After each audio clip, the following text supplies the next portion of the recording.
Tumawag sa akin si Lexi. She told me what happened. It's okay lang. Ikaw naman kasi. Hindi ka na dapat sumugod. Dapat sinabi mo muna sa akin bago ka sumugod. Para hindi na nagkagulo. So, sinasabi mo bang kasalanan ko ba na iniinsulto niya ako? Love, that's not what I meant. Ang sa akin lang, kilala mo naman si Mama di ba? She can be a bit abrasive. So, anong gusto mong gawin ko? Mananahimik na lang ako? Kikigmin ko to lahat? Love, hindi mo ako kaaway. Sige, ganito na lang. Kakausapin ko si Mama. Ha? Para hindi na lumaki tong gulong to, ayusin natin to. What for? Klaro naman ni ayaw niya sa akin.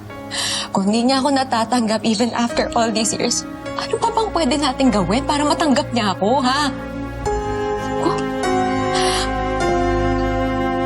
Oh my gosh! Ano ba ito? Grabe! Asan na yung wipe? Madami tong wipes na. Teka muna. Bakit ito lang? Pwede ba sabon tsaka tubig? Sabon, bilis! Catherine, ang sabon, Catherine. Ano ba? Kalma! Ano nangyayari sa'yo? Ha? Liniteral mo yata yung kasabihang nagmula sa putik, bumalik sa putik. Ikaw, Carlito, hindi ka nakakatuwa, ha? Eh kung ikaw kaya ay subsub ko sa putik, at ikaw, I raised you to be a good Christian. Hudas ka pala? Alam mo naman, di ko gusto mangyari yun eh. I just thought na kapag nag-usap kayo, makiklear yung difference niyo ni Ate Vanessa. Well, dyan sa nangyari yan, talaga nakakatiyak akong hinding-hindi na kami magkakaayos ng Vanessa yan. Come on, Sylvia. 10 years na silang kasal. Magandang buhay nila. Magandang trabaho ni Vanessa, lawyer, and your son is happy. Carlito, hindi mo ba napansin na mula nang pumasok si Vanessa sa buhay ni Marco, eh yun na lang ang sentro ng mundo niya. He can't even make his own decisions. Lahat na lang puro opinion ng Vanessa yon. Hindi na siya nakakapag-isip na mabuti. Normal yun. Mag-asawa sila eh. Priority niya si Vanessa and their children. Well then, priority ko rin ang anak ko. At dahil sa ginawa niyang Vanessa niya, nakikita ko talaga that she is no good for our son. O, sige na, ma. Tara na. Sa taas na tayo magbihis. God, this is so disgusting! Ate? Ate, busy ka ba? may inaaral lang ako. So, may meeting ako sa bago kong kliyente. Nagdala ako ng bibingka para sa'yo at pinagtimpla din kita ng kape. Pansin ko kasi kanina, hindi ka masyadong kumain.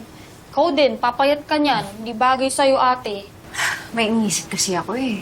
Ang trabaho ko, tapos... Tapos ano? What if hindi namatay agad si Papa? Ano kaya ang buhay natin? Siguro masaya. Tsaka mas maaga tayo nagkakilala. Tsaka malilinis niya yung pangalan niya. Wala nang masusumbat sa akin si Mama. Alam mo naman yung totoo. Tsaka kahit anong ibentang sa'yo ni Ma'am Sylvia, dapat nga hindi ka na nagpapa-apekto eh. Alam mo, kahit ilang beses na siya nagparinig tungkol kay Papa, hanggang ngayon na-hurt pa din ako. Kasi parang pati ako ginajudge niya eh. Ang hirap mabuhay ng nega. Buti sana kung ganun kadali yun. Pero, nanay pa rin siya ni Marco at lola pa rin siya ng mga bata. Hindi siya pwede iwasan forever. What if turuan natin siya ng leksyon?